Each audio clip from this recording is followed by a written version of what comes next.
Greetings, Vault Hunters all across the 6 galaxies. Welcome to the Bordercast. We are live at a very special time today, 12 noon Eastern, 9 a.m. Pacific. I'm Mitsu. And I'm Tezushka, coming to you every week to break down all things Borderlands. Moxie is here once again as we receive more information about the upcoming next generation shift. We've also received a few answers to some burning questions, including when the next Borderlands show will be. Plus, hotfixes have appeared once again. Zane changes, weapon adjustments, and some fine-tuning to Bloody Harvest loot as Bloody Harvest makes its much-celebrated return. It's finally here. Yay! It is. But first, as always, we wanted to take a minute to thank our new listeners on iTunes, Spotify, Stitcher, and those watching live on Twitch, YouTube, Facebook, Steam, or later on the VOD on YouTube. If you are enjoying the program, we would love for you to give us a big ol' like, follow, or favorite, as we have so many plans coming up, and we'd like you to see them all as they happen. It's a busy month. What do you want from me? Hi, Moxie. How's it going? It's good. How are you, bud? It's good to have you back on the program. It's great to be here. Oh, yes. So the most first and most important thing, as always, Psycho Krieg and the Fantastic Fustercluck is once again live. Play it, love it, experience the journey inside Krieg's mind. It is one of my favorite DLCs of all time, mostly because we get some answers to the burning questions of what it was like to be Krieg and how Krieg came to be and how he escaped and why Krieg is the way he is, which makes me always happy about life when I get answers. We get to spend some time with Maya, and she's amazing, and that whole thing is amazing, and I love it so much. Oh, yeah, that too. Bloody Harvest has returned, so we speculated forever that it would be back, and here it is, and it's amazing. Let us know how you guys are liking it. I'm sure Moxie's been playing it a ton, Mitzi's been playing it a ton, I've been playing it a ton off stream because I've been busy working on things, and it's really awesome. Halloween month, and it's amazing. Bloody Harvest should be around, I believe, until November 5th, right? Yes. Should be around. Yes. I think it's, if I recall, it went a little bit later into November last time, but it started a little bit later in October last year. Yeah. I think it was till December 5th last time. Yeah, it was like a month and a half. Mm. So. It's a shorter run this time, so make sure you're getting that stuff for your terror builds, because terror builds are amazing. I know all the YouTubers have already been chucking them at you nice and quickly. Awesome. We'll talk about that more very soon. I am very excited to really dive into Bloody Harvest. Ooh, excuse me. Jesus. Borderlands The Legendary Collection. It's on Switch. Go get it. I keep telling you, I don't know why you don't have it yet. If you don't have it, if you do have it, then I give you a pat on the head. You did good job. You followed in my footsteps because you were smart. Bunkers and Badasses is coming. Yes, this is something you're looking forward to. Can't say it enough. The tabletop version of the Smash Hit DLC, more or less. I see that in the corner. Bunkers and Badasses will be available for people to play on tabletop and for aspiring bunker masters to take and create to their heart's content. Wonderful journeys for people to go on. I'm so excited for that. Oh my god, it's going to be amazing. We're definitely going to do something with it here on the Borderlands channel. I don't know exactly what or exactly when. Exactly who, probably all the people on the team that want to, and perhaps some other friends, and it's going to be very cool. Excited. Count me in for that. Yeah, cool. For sure. Awesome. I can't wait to see what Moxie has in his mind with Bunkers and Badasses. That'll be a lot of fun. I love the idea of being able to create our own Vault Hunters, because you can completely go wild with your imagination with that, and that's never really been a thing you can do in Borderlands. Borderlands provides us with these amazing characters that we completely fall in love with, like Krieg and Maya and Amara and Zane and all of them, and we get to know them and their personalities through their speech and all that stuff. But it would be and will be incredible to make your own, right? Create your own Vault Hunter, which I'm assuming you can do in Bunkers and Badasses. I don't actually know for sure, but I think that's how it's going to work. We'll see. We'll find out. I'm so excited. I like the little weapon cards that you can print out. Yeah, that's the one thing I'm excited for the most. Do we know cards? Do we know when that's coming out? We don't have a date yet. Okay. Yeah, I'm trying to think in the back of my mind if we have anything, and I don't believe I've seen any promotional material presently that says, "Oh, hey, it's coming out at this time." It's just pre-orders are live. Yeah, you can get it right now. I think it's shopify.nerdvanagames.com. Something I like hope that. I got that one right. That one was like a big one for me to get right because it is $20 off right now if you pre-order the Super Deluxe package, which includes a whole bunch of stuff. But So we've it's talked about that at length. What's up? actually nerdvanagames.myshopify.com. So There it is. Okay. nerdvanagames.myshopify.com. Yes. Yeah. So yes, please go there. Community manager Noel was kind enough to link it in chat for us. Thank you, Noel. I appreciate that. Thanks, Noel. Yay. I will add it to the podcast description also. Why Cool. not? Yes. So if you're listening to this after the fact, go ahead and check the descriptions below, and you will see a link to the wonderful place where you can go ahead and pre-order Bunkers and Badasses, which you should do, and check out all the cool stuff, which we have talked about in a previous episode, if you would like to go listen to that as well, to learn about all the cool stuff that it has to offer, which is a lot, and it is all cool. Crossplay, vertical split screen, and 4-player co-op all on a single console are coming. We're going to talk a little bit more about this a little bit later. I cannot emphasize enough how happy I am that 4-player co-op next generation is going to happen. I never thought I could play 4-player Borderlands in the same room with other human beings. And as soon as it's safe, that's exactly what I'm going to do. So that was a really big selling point for me for the next generation. I actually wasn't going to invest in the new generation of console hardware until I found that out. That's actually a true story. That is not me like bloviating for the sake of the audience here. I really do mean that. That is a real statement, a factual statement. I like playing video games with my friends. Yeah, of course, of course. I'm looking forward to the day when that's an actual possibility again. Yes. But definitely excited for that. I was always flexing his friends. Yeah. Well, he lives with some cool friends, so that's really nice. I do. Yeah. And so my cats are having a war. I'm sorry. I mean, I know a lot of people really love playing things like Borderlands on their couch with their family or their friends or what have you. So this is going to be huge for those people. I was always going to get a PS5 because PS5 tends to have some really amazing exclusives. But I'm super psyched that Borderlands is coming to it. I know Triple's going to be playing on the PS5. I know a lot of our creators. I think Psychotic Wolf also is getting a PS5. So there'll be lots of Borderlands people on it, and the really most awesome thing about this is if you purchase a next gen console and you already have Borderlands 3, you will get it upgraded to the new 4K 60 frames per second capable for free. You will not have to buy Borderlands again. You'll absolutely just get it ported over to your new system, which is fantastic because the systems are expensive, so not having to spend any extra monies is great. And again, something we will talk about a little bit more in depth a bit later on in the broadcast. But for now, it's time for that segment that we always enjoy here when we recall what we have done this past week in Borderlands. And who better to start with what they've done this past week in Borderlands than our wonderful guest, Moxie. Moxie, what have you done this week? Lots of terror builds. Really? Yes. It's been a blast. That and Killing Haunt on repeat. I assume so if you're going to put together terror build. So who have you been working on a terror build for right now? Who's but I assume everybody, but who are you really focused on in the moment? I've put out 2 flak builds and I'm working on finishing my Moe's one at the moment. Nice. Very nice. I don't know about a build yet at all because I've only had a little bit of time to play it, but I'm definitely looking forward to the Moe's builds you guys put out because I want to try all of them. Moe's is way too much fun right now for me to play, so I'm just psyched for it.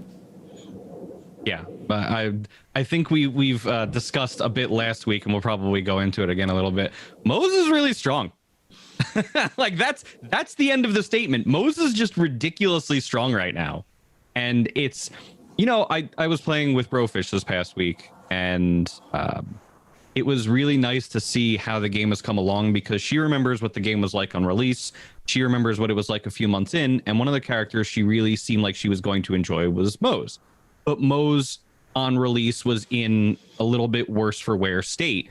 Her Iron Bear did not feel overwhelmingly strong, so when you hopped into it, you almost felt like you were kind of nerfing yourself. because you have control over your guns, you have control over your shield, you have control over your artifact, you have control over all these variables. When you go into Iron Bear, you lose all of that control. You are at the mercy of whatever the scaling Iron Bear has. So if Iron Bear doesn't feel strong, you have no incentive to get into Iron Bear, which is why Graham and the lead team decided it was time to make Iron Bear strong at every single Mayhem scaling level. Thank you. So now she feels absolutely incredible. It feels like when you're going into Iron Bear, you're not handicapping yourself.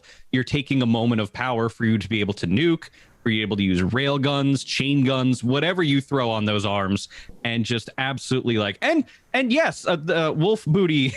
I like that name, Wolf Booty. Wolf Booty pointing out in the Twitch chat right now, and for protection.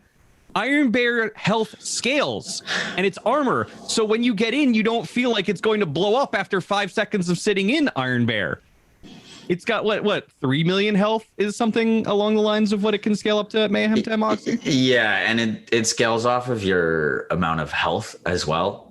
So the more health that you have, the more health Iron Bear has, and it just Iron Bear is unkillable if you rock in like the new Plus Ultra Shield.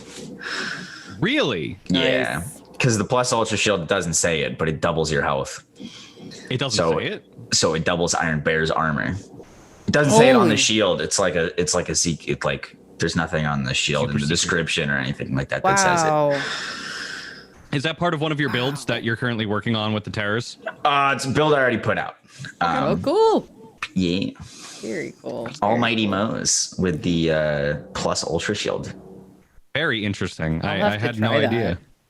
I'm curious now. I'll have to try it. I totally ignored that shield when I first found it because I was like, it looks all right, but like my Moe's is already so strong. Because like the Moe's that I play all the time is the one that Triple made, the GT Shorty build. Literally, you just like shoot things and they die, and you never have to reload. You never have to buy ammo. You never go down. It's just easy mode Moe's. It's really funny. So I always play her, and I find loot, and I'm like, this could be cool, and then I just forget about it because she's still mowing everything down. It's glorious. The Plus Ultra Shield also, when you're using a Bloodletter, it converts your health to your shields. So it gives you way more shields. So on that build, you can get 800k, 900k shields on Moe's, which is ridiculous. I think the only thing that would ever stop you is a shock enemy. Otherwise, you'd be in great shape for most of the game. Nice. They- I'll have have they to look adjusted- for that in your YouTube. That's cool. I can't recall. Have they adjusted damage values at Mayhem 10 to be back to where they were beforehand, or are they still doing Mayhem 10? I'm doing air quotes here. Damage values. I think there's Enemies are still doing. They can. If they spawn in with a weapon, it's a chance that the weapon will be doing Mayhem 10 damage. Really? Guardians won't be doing Mayhem 10 damage, from what I understand. Just like Slaughter Shaft can be a scary place. Okay. All right. I mean, that's a very interesting distinction to make, because I didn't know that it was a variable based on what weapon an enemy spawned in with. So that's actually really good to know and makes me a little less nervous about going to some places. yeah. So Guardian Takedown wouldn't be terrible then, at least based on those numbers right now. Like Guardian Takedown, everything in there should still be doing the amount of damage that we were used to before that happened, right? Mm-hmm. Yeah, things that get Mayhem scaling can hurt you with the Mayhem scaling. So like a Guardian that's not using weapon, that's using like a range attack will hurt you. But I believe if it hits you, that's a melee attack, and that could get Mayhem scaling, and that would hurt. That's why when they jump like right onto you and they punch you or melee you, you basically can go down. Like that's probably the only time I ever go down in Guardian Takedown with that Moe's that I love so much. Because they'll get right in your face and they'll just like down you and you'll be like, well, darn. And then you shoot them and then you get back up and it's fine. But it is something to be aware of. It can happen. So what else have you been working on in terms of like terror builds right now, Moxie? Like what makes a good terror build? Just for the people to kind of like get out there and understand how. In fact, let's back up a little bit more and just kind of go into this, because I think you're the perfect person to actually describe this. What exactly is the terror mechanic in the game? Great question. So terror is a mechanic that is applied by haunted enemies or spoopy enemies, that when you get applied terror to yourself and you don't have an anointment that outputs or uses terror, you get decreased accuracy and handling. As long as you have an anointment that uses or consumes terror, you do not get those accuracy and debuff things, which is great because when you start the DLC or the new content, it can be kind of difficult, but as soon as you get those terror anointments online, then you can kind of just ignore it and it ends up being a buff to you. That's pretty awesome. What are some of those anointments that people may want to look out for things that would buff them as opposed to hurting them when they're haunted, if you will? One of there's honestly a ton of anointments. One of the cool ones is Terror 75% Cryo, which works the same way that the unhealthy radiation damage anoint works, in that it applies to everything. So if you're holding 75% cryo using a weapon and you're terrified, your grenades get that cryo damage, your action skills get that cryo damage, your melees get that cryo damage, and your gun gets the cryo damage. So it's super, super strong, which is part of the reason why the URED or unhealthy radiation anoint is so strong. But you don't lose your health gate, which is a mechanic that stops you from being one shot. So you can get all that crazy damage on top of whatever, so you can add it to like a melee build. Melee benefits greatly from cryo because when an enemy's frozen, they take 300% increased damage, which I've been working on. Like Moze has an anoint. All of the terror specific anoints, like Amara's Terror Skulls, got a big buff. Then they're actually very, very good now. Moze has an anoint that hits when you reload, it consumes all your terror and does a nova, and you can scale that nova, which does crowd damage, with 390 to hit for like 53 mil on average, and it freezes enemies. And then you could use a face puncher to apply terror to yourself, and face puncher will do bonus damage to frozen enemies. There's so many cool terror interactions. It's a lot of fun how creative you can get with all of them. Sounds amazing. That's so cool. That sounds like a lot of fun for sure. So, all right. Let's say Bloody Harvest is over. Okay. Sad times. Everybody's gotten their farm. Everybody wanged. Everybody chunged. We had a good time. So what do players need to do? How can they get terror on themselves once the event is over? Because obviously these builds don't work if you're not getting terrified, right? So what mechanics are in place so that terror builds can still be viable outside of Bloody Harvest? Great question. So one of the most asked questions I get, the gear from Bloody Harvest, the anointments from Bloody Harvest, nothing goes away. If you get the item and it has a terror anoint, you get to keep it. And since we're staying for the presumed future at level 65, all of the gear that you get now isn't going to be possibly irrelevant by a level cap. So it's great time to farm terror gear right now. The things that you need to have terror builds work, the best things are, or the only two things to apply terror to yourself are an on action skill and apply terror to yourself. So that can drop on, I think, shield grenades and weapons. So getting those on preferable shields or grenades, because you want to keep your damage anoints on your weapons, is really good. And then the apply terror when you melee is the only other way to apply terror to yourself. Getting a face puncher with that anoint, so you could just shoot it and you're terrified, really, really nice. Or grenade or shield anoints with that. Terror isn't the anoints, I should say. They aren't just restricted to guns that drop out of Bloody Harvest either, correct? No, so you can get terror anoints on any piece of gear, even DLC gear. Nice. Wow. And any enemy has a chance to drop terror stuff, but it's rarer to get terror stuff from like bosses, for example. It's easier to farm terror gear from world drops in like Slaughter Shaft and stuff like that. Interesting. Okay. That's interesting. I didn't know that. Yeah, and then the other thing that I keep thinking about is loot skulls. I see them happen a lot, but they only seem to drop stuff pertaining to Bloody Harvest, correct? I believe they definitely have a higher chance. I don't think it's guaranteed to drop. Okay. Well, no, it's I mean, nothing's guaranteed, but except for between Mayhem 8 and 10, everything has annoyance. But yeah, I guess that's the only guarantee that's really in Borderlands at this point right now. Yeah. Cool. What is that? For those of you listening, Moxie has, I guess, this tiny little mug. Was that an espresso cup? He just picks it up and he just goes, pinky out. Who are you, me? Like I drink like that too, but like, oh my god! I'm sorry. It's just water. I was about to say, well, I mean, you and me both. Like, Here I am with the mug that is the size of my head instead. Yes, and the perfect color for you too. Yeah. Yes, I should start going purple. Maybe I should dye my hair purple. I miss it. That was a good time. Just takes forever to maintain. Anyway, it seems like everybody's having a lot of fun with Bloody Harvest. I'm really glad that it is back. Tess, I think you seem to be very happy it's back too. Oh yeah, of course. Like I said, I've been super busy working on things, so I haven't had time to play as much as I would like, but I'm excited to get back into it tomorrow. On the Borderlands channel, I'll be doing some stuffs. So somebody mentioned this in chat, and I just wanted to point out the Psycho Stabber gun, which I believe drops from Borman Nates.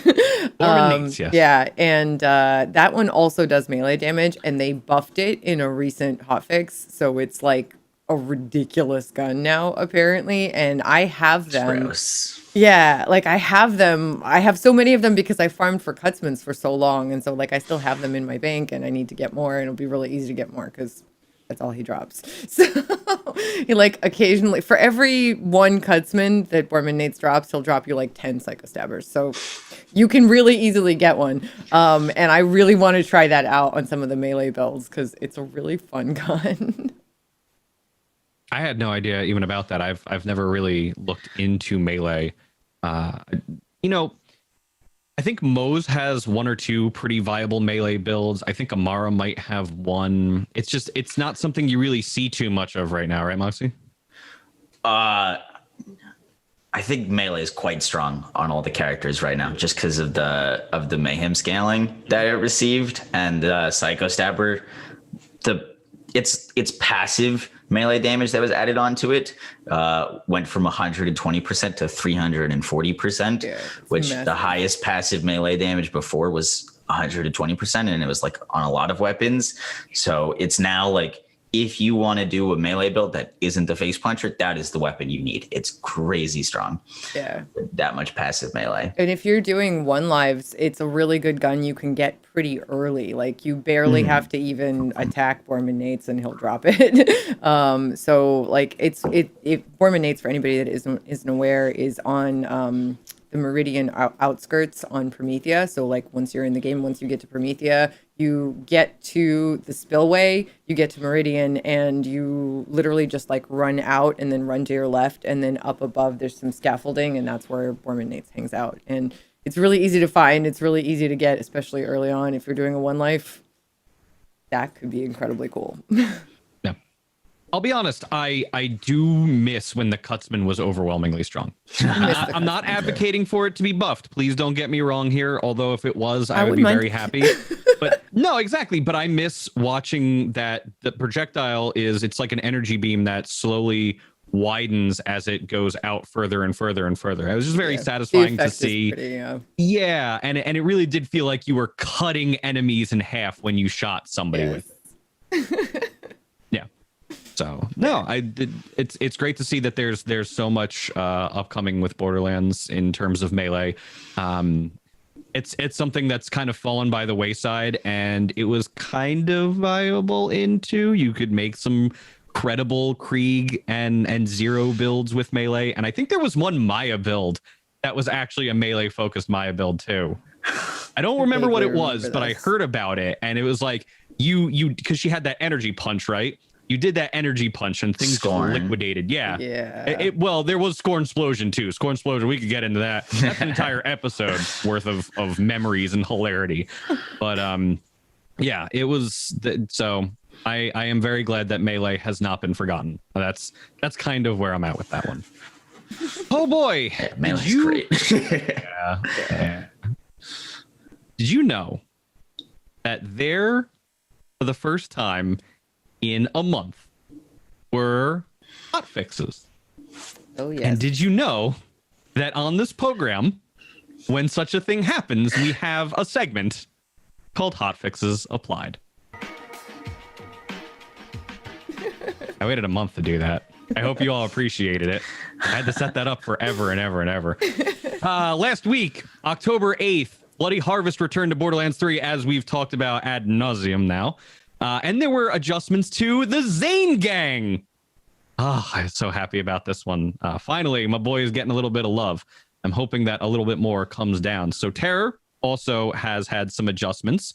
And rather than discuss all the things that you already know, let's get into the stuff that you probably want to know about. And who better than Moxie to have here to talk about all these new changes with the first and probably most interesting I think of when I think of these changes is the Fearmonger. The Fearmonger getting more bullets shot per terror level. So let's back up 1 second. The Fearmonger already received more bullets per terror level that you had on you. And now it's getting even more. So where does the Fearmonger fit in? Does it fit into any of your terror builds? Like, does that make it even more viable in your eyes? From the testing I've done on it, it's solid. It works best on Moze because Moze just has a lot of synergies with splash damage, and it does the splash damage, or it does splash damage. So very good, very nice with Terror. Definitely not anything like game breaking, but it is strong with the right like splash Terror build. Cool. Yeah, and they increase weapon damage on it as well, which is very nice. Let's see. The Stalker received increased weapon damage. The Ghast Call received increased weapon damage. Ghast Call. Does that make a huge difference? Because I feel like that was like the thing that everybody was waiting to get again at max level. So what's the verdict on it now? The Ghast Call is crazy. It's so strong. Nice. It's the best grenade. Nice. And it can't even come anointed. It cannot drop even on Mayhem 10 with an anoint, and it's so good. All right. Grenades have been in like a weaker spot for a lot of Borderlands 3, and the Ghast Call hits like a truck. It's awesome to use and works on all characters. So let's back up 2 seconds, because there's two things that I want to ask about here. The first one is we were talking about the Fearmonger, and then it just occurred to me per terror level. So as you become more terrified, there's actually levels to your terror. Okay, so basically how many levels are there? Do you happen to know? 3. Okay, so there's 3 terror levels, right? And so with each one, Fearmonger would get more bullets. And then that also means that if you don't have any sort of anointments that buff you, you would have decreased handling, decreased accuracy for each level as well, right? Yeah, the accuracy gets pretty bad. I don't know if the Fearmonger actually gets... I was unaware if it gets more projectiles per terror level, or if it just gets more projectiles while you're terrified. Yeah. Well, I'm just reading the bullet point here. It says increased number of bullets shot per terror level. Oh, okay. So, yeah. Cool. So I guess maybe it just does more. Which reminds me of, in Borderlands 2, there was a mechanic where using the grog nozzle, and we're going way back in the day now, when you got drunk, because it was the grog nozzle, it would get you drunk, and then you would accidentally, I guess, shoot out tons of projectiles for one projectile. So when you're playing Salvador, for example, you would use the grog nozzle, which is why it was so ubiquitous. And then you'd use something like the Herald or an Interfacer, and you'd get drunk, and then extra projectiles would fly everywhere doing all the damage that they do. So it reminded me of a similar kind of mechanic in the way that those two kind of work with it. Different ways of activating it. This one's a little bit more controlled now. But it seems like it depends on the gun you use too. So like if you're using something like the Face Puncher, it could affect you more because that gun already has a bit of kick and has some spread and all of that, right? If you're using something like, I don't know, I can't think of a good example right now, but something like a sniper that's already really accurate and doesn't have any bullet spread, it probably won't feel as much like it's affecting you as harshly. Right. Leuta, maybe? Maybe. Something like that, because I would say the Krakatoa, but the Krakatoa, my accuracy, like that thing goes crazy once you start firing those shots. It's so hard to control it after it gets going. Yeah, maybe an SMG. I mean, SMGs, I like guns that are very stable because I'm aiming with a trackball with a gimpy hand. So literally, like, the less I have to deal with it, the better. And so I love, one of the reasons I love SMGs is the super high fire rate, super long range, even though they're not really, well, anyway, Borderlands magic, super long range. And yeah, they tend to be pretty stable. So like things like oh God, I'm blanking on the name of the gun that I use every day. Any SMG really. They're just the flipper. That's what I was thinking Yes. of. Like something like the weapon. flipper, you probably weapon. wouldn't feel that as much. Like maybe you have to get in a little bit closer. Not that bad. Maybe. Yeah. No, that's okay. Terror anointments. While terrified, gain increased damage and fire rate. The more terror you have, the higher the bonus. So that is one. They increase the damage bonus for that. You were talking about the cryo one. That was buffed from 50 to 75 as well with this particular hot fix. That cryo damage. Would you use something like that on Zane, or do you think that the amount of cryo damage Zane already brings to the table is enough, and maybe you should switch to using another element? Kind of depends on your build. If you were going for like a melee cryo build on Zane, I would opt in for that Terra Cryo. And you can make that Terra Cryo work pretty well because once again, it applies to everything that you're doing, not just your weapons, versus Sentinel Cryo is just your weapons. It doesn't apply to your grenades, for example, or action skills. Is that what could make the gas call so good when it's doing 75% cryo damage on top of everything else it does? Yes, that the gas call is just crazy. And if you're terrified, the gas call spawns double the amount of skulls. So if you're terrified with it, you're going to do even more damage and more spoopies all over your screen. I think you're just looking for any excuse to say spoopy today. Well, it's a great word and it applies. So, we kind of got sidetracked here. What makes the gas call so great? Why is it such a strong grenade? Is it just like base damage values are very high, or what is its effect that makes it so great? It does a solid amount of damage. The thing that's great about it is it just spawns so many skulls and all of them do solid damage. It does splash damage, does corrosive damage. If you're using it with the Peregrine, I don't know if this happens every time, but the Peregrine class mod for flak, if you use rack attack, it spawns grenades and it spawns double grenades with the gas call. Sometimes, I don't know if it's all the time, but that just makes it even crazier. I don't know. I didn't realize the gas call was that strong. I had picked it up when I was playing with Brofish the other day and I used it. It seemed pretty good. But the way you talk about it, you make it sound like it's almost a replacement for like It's Piss or a Hex. Oh, it definitely is, in my opinion. Wow. Even with no annoyance. So like whatever benefit you lose from not having an annoyance is just completely decimated by the damage. Yeah, if it could roll with 150% increased grenade damage while action skill active, it would be very nice. Well, action skill is active. Who would you use that on? At the moment, you could use it with Zane or Flak. Unfortunately, Moze can't take use of action skill active anoints because when you hop out of Iron Bear, your action skill ends and Auto Bear doesn't count as action skill active. But that on Zane or Flak could be really, really nice. Cool. So there's the anointment while terrified. Enemy bullets have a chance to reflect off of you, which they increase the damage. Damage bonus. I guess bullets get a damage bonus while reflected off of you, which that's pretty cool. Yeah, they're not hurting you. They're hurting everything else, which is freaking awesome. Indeed. That's cool. The bullet bounced off of me, and now it does more damage to you than it would have done to me if I had just taken the hit. Yeah. I like that. That's real good. Yeah. It's like when somebody throws a grenade in a movie and you catch it, like the good guy catches it and just like chucks it right back at whoever it was. It's fantastic. 5 minute side. I was playing GoldenEye and a grenade bounced off of my face the other day and just like went back to the other guy.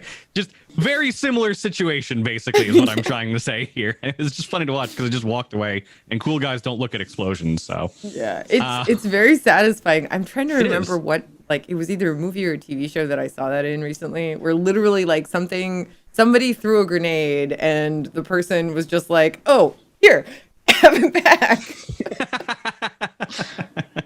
What is this doing here? Here, you drop this. Whoa. I can't remember where I saw it, but that's definitely what it makes me think of, and it's very satisfying. Yes, the ultimate no you, if you will. Yes. Action skill and apply terror to yourself every 5 seconds for the next 18. Adjusted text to match what was happening in game. So that's what you were referring to before, Moxie, where you said that there are mechanics that will allow you to get terror outside of the event. Mm-hmm. Yeah. Okay. So that would be one of those ways. Which is great, because if there wasn't, then this would only be relevant for now, this month. Yeah. But because you can apply terror after this event, anything that you collect will be relevant for a long, long time. Yeah.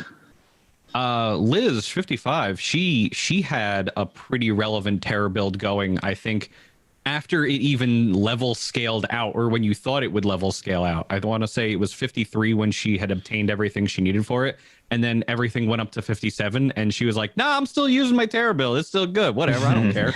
And she was just obliterating things. Yeah, I think she used it all the way to 60, and then at 60 she probably kind of had to move off to other things, but yeah, I'm psyched for her because I know she really loved that build. It was fun.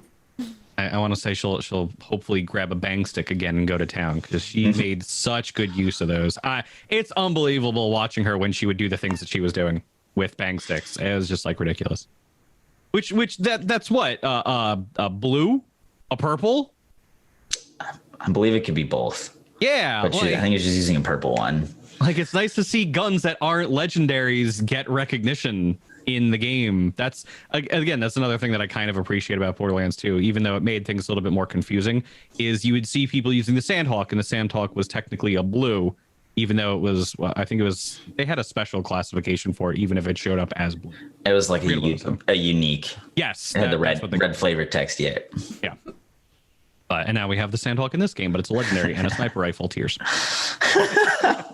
That's okay though, because the what is it? The flipper feels like it does everything the Sandhawk used to do except penetrate enemies, right? So Flipper's great. Yeah. So do you really need the Sandhawk back as a SMG? No. Yeah. No, I think the Sandhawk works fine as a sniper. I love the flipper. It's like my favorite gun. That and the light show are pretty much my favorite guns ever in the game so far in Borderlands 3. They're just fun to use. I don't know if I like the flipper better than the Cutsman in terms of like the visual effect. I really like both. Honestly, it would be cool if the Cutsman was still as relevant because it's just a really cool visual effect. Also, but that's one of the reasons I like the flipper also, is just it's a beautiful visual effect to constantly see everywhere. Yeah. So let's see. Siren Anointment. After phase grasping an enemy, Amara fires terror skulls at a grasped target, dealing 37-18 damage at level 50, and then they increase the damage bonus on that. Is this worth even looking at right now, though? Do you think that buff makes it a little bit more viable, Moxie? It's actually very good. Really? It doesn't say, but the skulls scale off of action skill damage, and Amara is really great at buffing her action skill damage with Phase Zerker and Blue Tree, and then you have Ties that Bind Mayhem scaling because you have to grasp in order to activate them. And things get a little crazy with that one. I've actually been really enjoying, because you can also stack them. So you can get multiples of those annoyance, and then you're spawning a bunch of skulls, and they'll basically one-shot anything in your ties. Wow. Actually, yeah. And which is awesome, because I completely didn't use those the last time this event rolled around, and now they're actually viable. Very cool. So wait, you phase grasp things, and then like flying death skulls just scream at your enemies? Yeah, it's great because it feels like revenge after getting hit by the post-mortem skulls over and over. Now you're launching skulls back at your enemies. Yeah. Oh my God. Sweet Nice. justice. Yeah. I need to see I a love demonstration that. of this. Yeah. I need to. Yeah, I have questions. They require answers. Yeah, and Hee in chat goes, and it looks funny. I can only imagine how funny it looks. Where did the skulls come from? Do they spawn They from just you, like or they just spawn out of your chest. Oh Yeah. wow, that's amazing. Kind of like appear. That's my God. amazing. Hi, all of those things you chucked at me. Here, have them. It's the same thing. Yeah. It's great. It's like it's like just opening the Ark of the Covenant, but it comes out of your chest. So Amara's just like, then enemies' faces just melt, and well, I mean, they kind of deserve it. So the Ark did a good thing. Beastmaster Knight. After using the attack command, you will consume all terror stacks, but Flax Pet gains 50% bonus fire damage for a short time as a result. And they just increased the damage bonus on that. So one thing I've learned while I was playing Flax, because I had the opportunity over the summer to kind of learn a little bit more about the Beastmaster themselves, is action skill command. Is there final? I've noticed nobody ever uses an action skill command anointment. Is this finally the one where I should probably take a second look at it and say, maybe this is something we could use? It actually is. Really? It does do some work, and you can make semi-viable pet builds, which is awesome because this is probably the first time since that's been like really a thing. The anoint works well. It gives, I believe, 200% incendiary damage to your pets, which works off of like their reflect damage as well, which gets scaling. And only downside of it is you're kind of waiting for your pet to do damage, and sometimes they'll get lost or like be goofing around. But when they do hit things, it's actually does pretty solid damage. Cool. Yeah. It all comes down to pet AI. And so many games have this struggle where sometimes pets will just kind of do whatever they feel is correct instead of doing whatever you feel is correct, which is why attack command is nice. Yeah. And then it sometimes takes pets a little bit longer to catch up to what you need them to be doing than we would preferably like. But it is what it is. So, Gunner Anointment. Finally, Mose gets one. After reloading, consume all terror stacks and create a Nova that deals cryo damage. This is the one you were talking about before, correct? Yeah. Yes. And they recently just buffed the damage on that as well again. Yeah, this one's good. But just as a refresher, like what makes it so like where does all the damage from it come from? So the Nova is splash damage. Because it's splash damage, Mose can buff it with Skagden, which currently gets mayhem scaling, and 5 out of 5 stacks of it gives you 492% bonus incendiary damage on all splash damage. But it also benefits from 390 anoint. So when you are holding the 390 anoint and you reload, any enemies around you are going to get hit by it and take times 4 the damage already on it. Plus things like Mouse boosting the radius of all our splash and splash damage with Torque Cross Promotion. It's actually a lot of fun to use. And you could do some, I was messing around with a setup where the melee damage, whenever you melee, you proc terror, you terrify yourself, and then you use a spark plug to slam. The spark plug counts as melee damage, so it keeps hitting things for melee damage.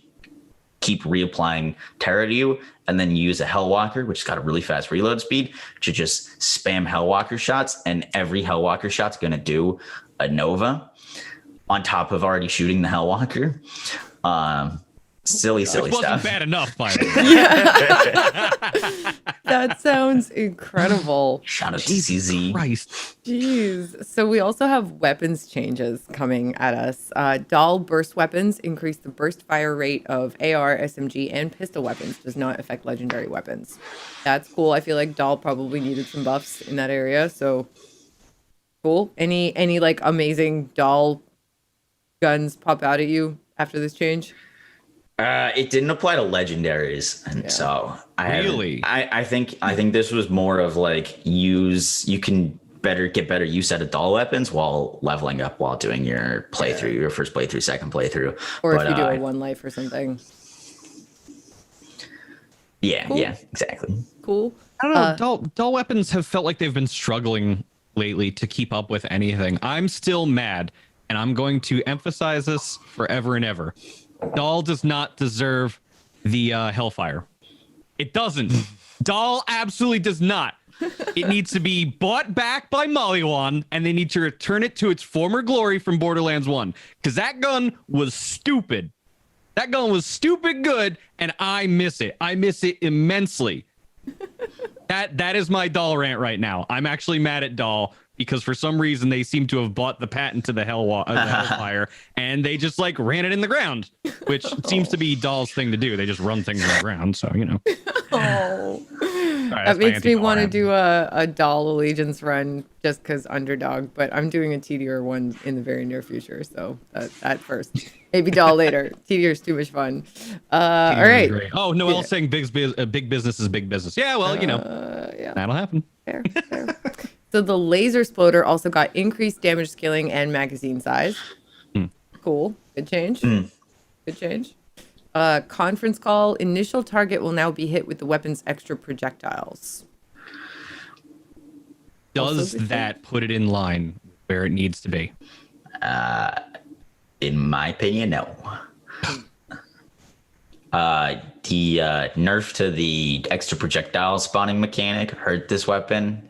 This was a buff, and in my opinion, like the conference call is like your like big enemy killer. Like it's got that huge spread. You shoot it at, for example, Borderlands 2, like the warrior and like all of the big enemies, and it should be your weapon. In this game would be cool for like Tyrene, Grave Ward, Psycho Reaver, any of the big ones. Still not quite there yet, in my opinion. Okay. It's a bit of a shame. I'm a little sad. I like using it at lower levels against Grave Ward, because if you wait until the hand comes down the first time, the big yellow orb that you can shoot, if you hit it at the right time and in the right spots, then yeah, it does do a lot of damage. But afterwards, you kind of feel silly for using it because you can't shoot out with the conference call and hit it while it's floating around and doing things. And as soon as you hit the mallet, or the amount of damage that it takes to force the phase, it just pulls the hand back, and then you lose all that anyway. So now you're forced into rotating through a separate damage phase when you could use something like the Hellwalker and then just have that out the whole time and just use one gun. So it makes me sad. I really, really loved the conference call. Yeah. Well, perhaps more changes maybe in the future. I don't know. Yes, please. Maggie slightly increased weapon damage. So I was never a big Maggie person, but I think a lot of people like this gun. So I don't know if it's enough of a change to make it viable again for people.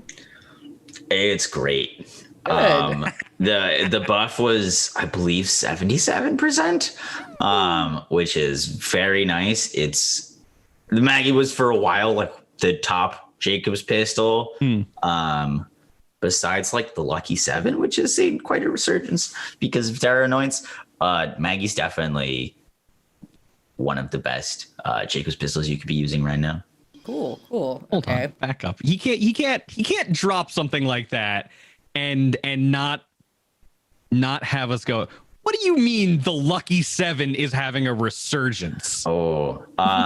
So there's a really, really awesome synergy discovered post originally by a guy named Daquan, which is a Lucky 7 stack bot terror build, mainly used. I mean, you could use it on anyone, but it's amazing on Flak. You don't need to use the stack bot. You could use it on Amara. You could do Moze, but on Flak, Stackbot stacks up to like 499% increased damage, gun damage, every time you crit, and resets if you don't crit. The Lucky 7 has a roll that guarantees crit. Like you can reload the Lucky 7 and it gets a ton of rolls, including like splash damage, multiple projectiles, extra crit, elemental damage. But the only thing about the Lucky 7 is if you reload it, you lose everything. Right.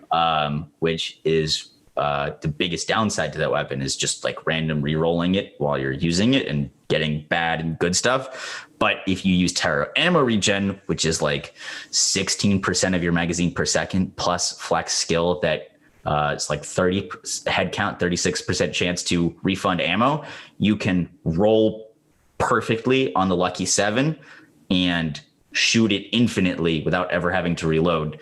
Keep its stacks. You're going to get all of Flack's crit bonuses on every shot because every shot is a guaranteed crit. You don't need Megavore, which is amazing. And then the stack bot, because you're critting on every shot, will stack and maintain 499, 500% increased gun damage.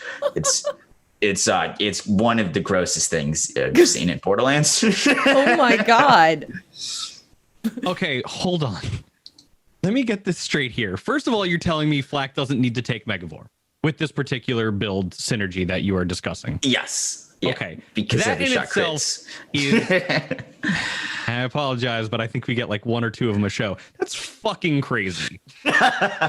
That's insane. Are you for real? Because everybody, like, it's almost like universal. Everybody goes, all right, you need to take Megavore because Megavore is just that good. And you're telling me that there is a skill, or not a skill, but a synergy in this game where you no longer need to take that capstone. That's what the insane. hell? That's insane and fantastic. That's actually really cool. And apparently it was one of the first. So with Moe's, with bottomless mags, that always worked. That's really cool. Okay. Yeah. Okay. But now with and, their... Yeah. Amara has Dread, which is whenever you kill an enemy that's grasped with ties that bind, your gun is reloaded so that you could, and it doesn't actually like proc reload, just gives you your ammo from your reserves. So with Amara, as long as you have ties that bind to use a lot, you don't have to reload the gun either. So there's a lot of cool synergies.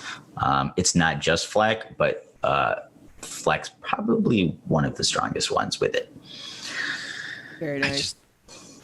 I'm in awe that this is a real thing that happened. We just like completely deviated from the Maggie, and the Maggie deserves like all attention too, because 77% is nothing to sneeze at. I think I was looking at Twitter when the hot fixes went live, and Lazy Data was like, oh wait, no, they did a thing. They did a really bad thing. They buffed the Maggie by 77%. Oops. That's not a bad thing. That sounds like a good thing. Buffs are always good. No, I agree. So that Psycho Stabber increased melee damage 340%. It's so insane. It just blows my mind. Like I forgot about this until this episode, and I remembered it, and now I'm definitely gonna go get one and play around with it because that's insane. Totally nuts. And then also the Masterwork crossbow increased weapon damage. I don't think I've ever seen that in the game, actually. Masterwork crossbow. What is that? I don't even heard of it. It's in Electra City. If you go down to the subways, I forget the name of the enemy. There's like a little buff midget enemy that drops the Masterwork crossbow. Oh. And I actually haven't used this yet. It did get 180% damage increase.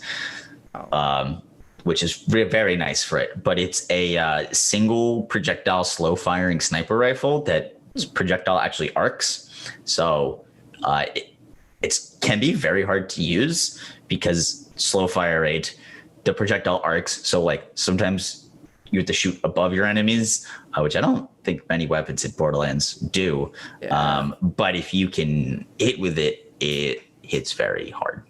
Yeah. There are some guns in Borderlands that do that, and one of the things I love about Borderlands is that the guns definitely have a very large variety of like sort of gun feel and fire style and things like that, but definitely not that many of them arc a lot, I don't think. So yeah, that's so there have also been some changes to Zane Mitsu. Today, they released several changes to Zane's passive skills and class mods. After buffing weapons, they started looking at how class mods were impacting the build diversity of the Vault Hunters. After investigating community feedback, they developed these changes to make more class mods viable for Zane in the end game. Most of the passive skill buffs changed today are used by class mods that had been underperforming. Additional changes to Zane are already planned, with some coming in future hotfixes and patches. Cool. Very, very cool. So The Zane fam. What do you guys think? Oh boy. All right. Let's get into this because I actually have not played very much of Zane lately. And it's because as much as I love playing Zane, I feel like his playstyle right now, or before this patch at least, and we'll get into where we're at now, has become a little stale. Only because Clone is exceedingly strong. I love that. Sentinel is great. I love that. But what is Zane doing to liquefy enemies? Because I know Amara hits one button and everything that gets hit with ties that bind dies. Mose walks into a room, blinks, pulls a trigger once, and everything dies because splash damage is dumb. Flak chooses their target and then eliminates that, and it liquefies, and everything dies. And we've had a bit of a discussion on the content creation team about where Zane is. And Zane is not your typical Borderlands character insofar as damage. Hear me out here. Zane is great at survivability. And so there is a balance in video games, as there should be. Can you make something that has a lot of survivability also do a ton of damage? And the answer is you can, but is it what you should do? And the answer is not really. And it sucks because I love playing Zane and I love liquefying enemies. But if you are able to survive everything and also liquefy everything, you are just the best character in the game, and there is no wiggle room for anybody else because you're just the invincible killer. There has to be some semblance of threat for you to be able to go down if you don't play your character the way that you're supposed to play your character. But if you're playing Zane the way that Zane is supposed to be played, you will stay up all the time because he has a lot of opportunities for health regen, shield regen, damage mitigation. He can dodge things. He could literally move around like it's a Matrix and just dodge bullets. Like if something's coming at you, you could just sidestep like this. That's the opportunities he affords. So there has to be a trade-off. And what's the trade-off? Unfortunately, it has to be damage. And while it sucks because I love my boy, I got to agree with that. You know, you can't have somebody who's good at everything. So. Yeah, I mean, also Zane, like the clone is what's responsible for so much of the damage in a lot of these builds, and that's just kind of the nature of Zane, right? So your clone and your like other things that are yours and you kind of, but not you, are doing the damage, and you're kind of directing the damage. So it's like a little bit more strategic style of play. And a lot of people really like that, right? So there are builds for Zane that can do damage. Absolutely, they're out there. I've seen them. I've played them. They're a lot of fun. I think Zane of all trades, somebody put in chat from Triple G that we did on Ultimate Vault Hunter, was definitely one that could do a fair amount of damage and had a fair amount of survivability depending on how you build it out. But definitely Zane, like a lot of his builds focus on survivability and the clone doing damage or, you know, etc. And those are fun to play. There's just a different play style, really. Honestly, what do you feel about the state of Zane right now? Seeing Dead is just so far and away still his best class mod. And it works in all scenarios. You can I still use like the antifreeze for bossing because it gives you some nice damage scaling off of your speed. Mm-hmm. Slap on a snowdrift, slide and shoot. But yeah, unfortunately, Zane's kind of in a tough spot where a lot of his builds feel very similar in their playstyle because there's just a lot of overlap in skills that you just like have on all Zane builds. And I've been doing a lot of testing with the new class mods. I think probably the most noticeable one was the Lucky Conductor. But when you start using the Lucky Conductor or anything else, you just kind of realize that it just feels like you're playing a Seeing Dead build, but just not quite as good. Just because the Seeing Dead class mod is very, very strong. You can do Zane builds that don't use clone that are still very, very strong. But for bossing, clone is just like the easiest way to just melt enemies. It's the Ron Popeil of builds. So you forget it. Yeah. pretty much. But yeah, the Sans has been in an interesting spot with the Seeing Dead for a little bit now. Yeah, and I think we've seen blog posts, and I believe Graham has been on Twitter, and there seems to be a genuine interest in making more of Zane's other class mods more viable, because it is unfortunate a little bit that he's so pigeonholed into just this one thing. But at the same time, that is the design of the character. Zane gets most of his benefits from kill skills. So when you have a class mod that further enhances, elongates, and buffs his kill skills, what other choices do you really have in order to make the character work to the maximum efficiency that we as like the high-end Borderlands players are looking for when it comes to that character? So this is unfortunate. We got a little sidetracked again, as we tend to here. I apologize.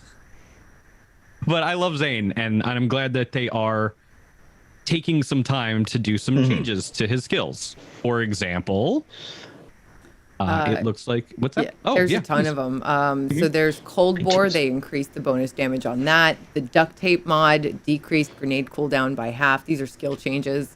Like a Ghost, increased chance to ignore a bullet, increased the bonus for each active action skill. Trick of the Light, increased damage bonus. Best Served Cold, increased damage from the Cryonovas. Frutility Belt, increased the damage reduction.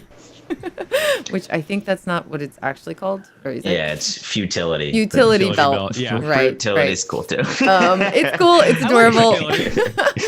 And then the class mod changes. So Anti-Freeze, increased movement speed while taking cryo damage. Interesting. Cool. Conductor, increased the damage bonus. Executor, increased stat bonuses. Hexpert, increased the chance of recharge to TNL cooldowns and active duration. Okay, so there's definitely been some changes. I think it's probably going to take a little bit of time for everybody to like try things with these changes in place and kind of see what the results are. And we'll kind of, and they have said that they're going to be making more changes. So we'll be looking forward to those. Do you think these class mod changes, as they stand right now, are enough to get people to stop playing just exclusively Seeing Dead? Obviously, Seeing Dead's still incredibly strong, and they didn't nerf it, which I'm happy about. But do any of these mods jump out at you as something that you are looking for when it comes to playing Zane in the future? I think the best way to look at it is there are more viable options besides the Seeing Dead, but they aren't better than the Seeing Dead. Before, there wasn't too many viable things. Now there are options outside of the Seeing Dead, but they just don't do as well. There's like cool things you could do with like the anti-freeze scales off of your you get more damage based on your movement speed. If you're cryoed, you get more movement speed, so you can like do some weird like self cryo things. I was messing around with having the cryo orbs as a modifier so that I would get self cryoed and then I would move, but then you get like these blinding movement speeds and it's kind of hard to hit things and not bump into objects in order to actually like get use out of that movement speed. And the Lucky Conductor is also pretty nice, but yeah, Seeing Dead still definitely the way to go if you're looking for the best class mod.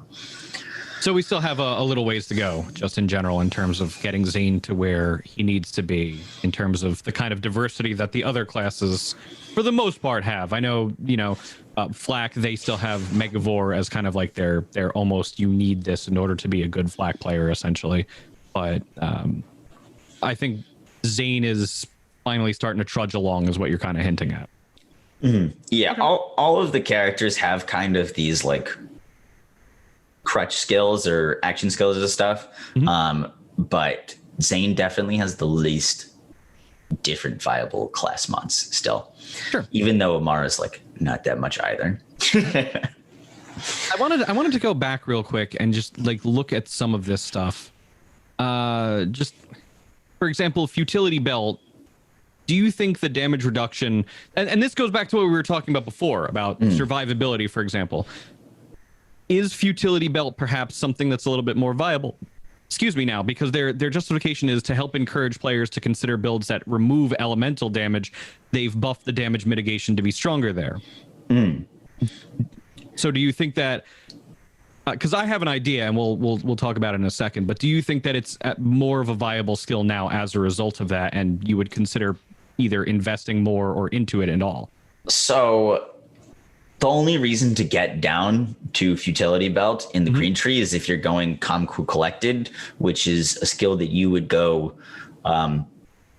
because you're not using Seeing Dead, because Kamku Collected gives you refunds or action skill, and you don't need that with Seeing Dead. So if you're going down to Seeing Dead, or if Kamku Collected, it's a skill I pick up because it's a 1 out of 1 point, and it's nice to have. But as you said earlier, Zane hasn't ever really struggled with survivability, with lifesteal, with barrier. So I pick it up if I'm there, but I'm not diverting to green tree to get it unless I need Kamku Collected. You were all about barrier builds back in the day, right? Yes. Yeah. I still love barrier. I remember hearing your name bantered about, I want to say in November, December of last year, when people were trying to tell me, oh, Mitzi, you have to play this. Oh, Mitzi, you have to play that. I'm like, what's the deal? Oh, this is his barrier build. It was Moxie. Moxie came up with this cool idea about how you can make barrier viable. And I was like, I really like clone and drone though. And so I like stuck with it, but it was to my detriment because the builds that you had developed back then were really, really strong, but they took advantage of barrier, and I just did not like that play style. So, but it definitely sounds like there's a lot of options. They've invested into it quite a bit. It was redistributor barrier interaction, but the redistributor is not as strong as it was when like Mayhem 4 launched and the Takedown launched. So barrier is still really, really good. But with Zane, you can kind of go barrier, sentinel, clone, and still do work. Cool. Interesting. Yeah, I'm really curious to see what further changes will come. These are definitely changes in the right direction, it seems like, from what the community's been saying. But more should come, and more sounds like will come eventually. So we'll see. Let's see where it goes. One awesome thing is it's one of the only buffs, I think, if not the only buff, or first time we're seeing buffs to the base game class mods, which I personally have been like wanting for a long time, because there's a lot of base game class mods, and there's been some that have been not great since the start or launch of the game. And the fact that we're getting buffs to them makes me really, really excited, because there's class mods for other characters as well from the base game that I would like love to see reworks or buffs or improvements to. Without getting too into that, because we should move on to our next segment, because we're already running a little long, but we definitely have a lot more for the people to find out about today. Just a quick shout out. One class mod in particular for one character that you think you would really like to see buffed. You don't even have to say how, just name it. Elementalist. Or? Mara. Okay. So there you go. Hopefully our Gearbox overlords hear that and take it into consideration, because I trust you 100% when you say that.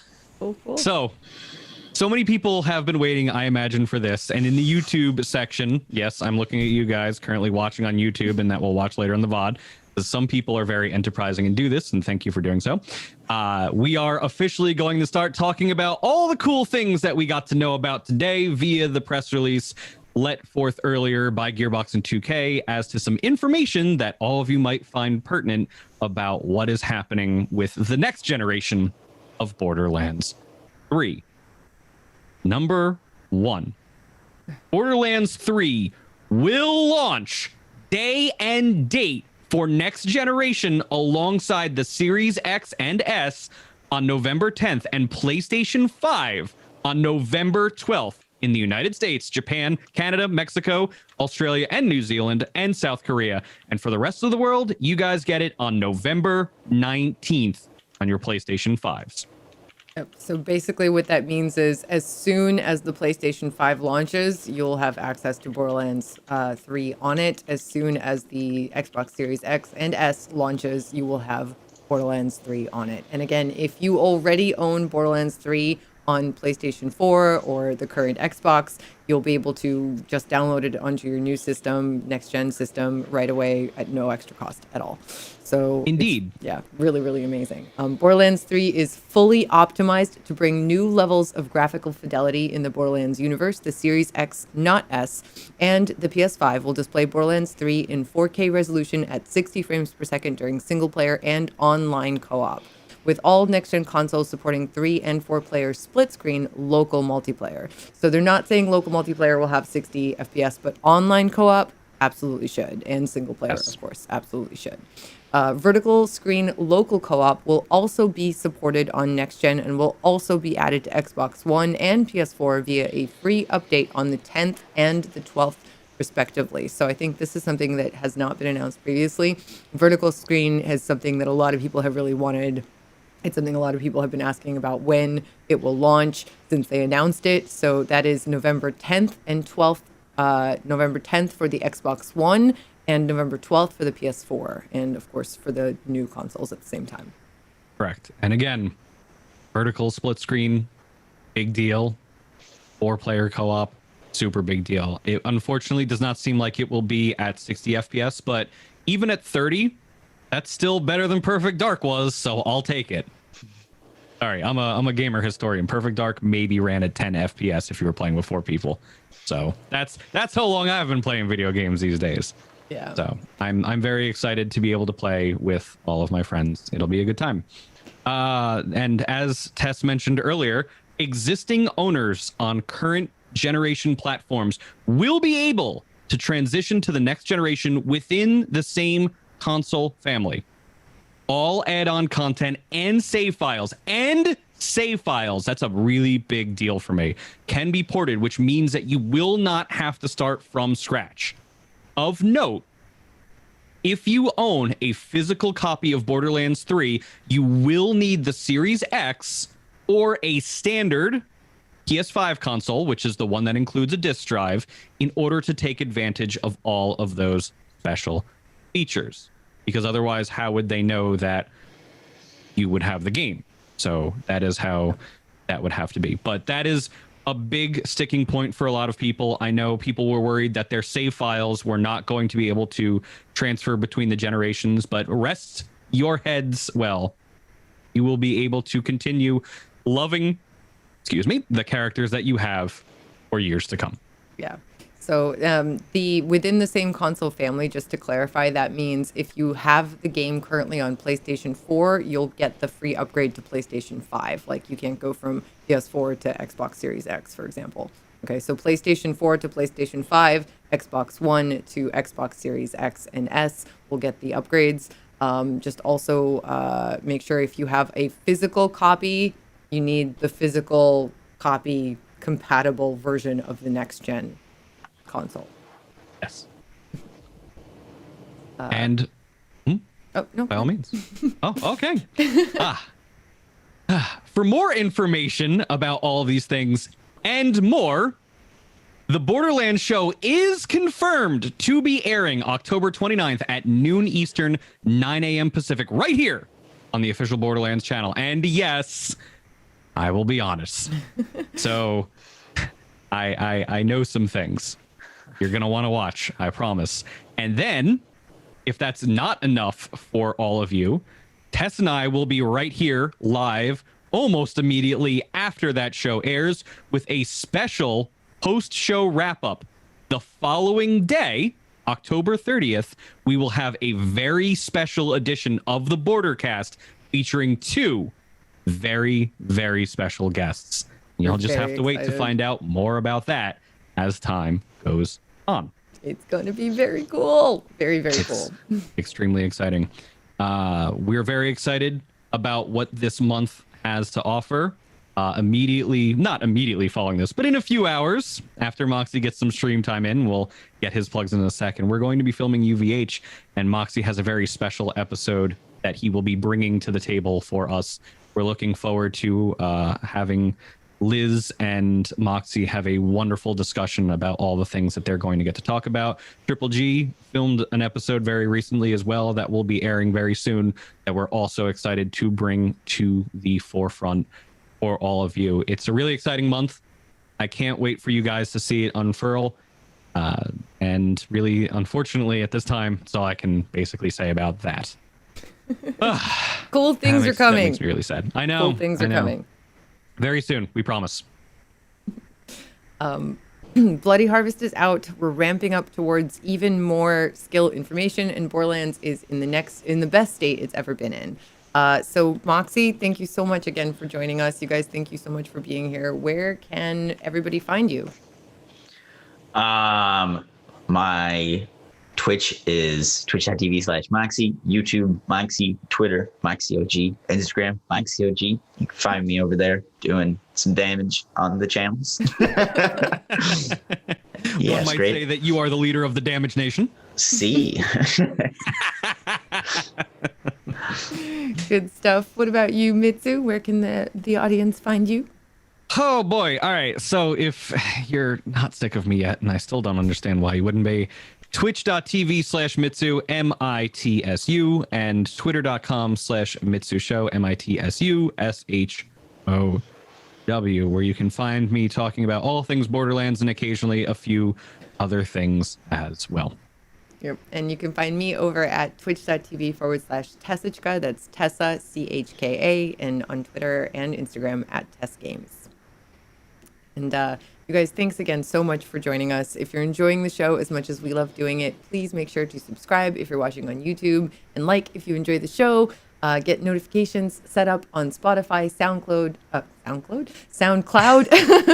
iTunes, TuneIn, Google Music, Stitcher, and of course join us live on Twitch next week at 12 p.m. Eastern, 9 a.m. Pacific. That is our new time.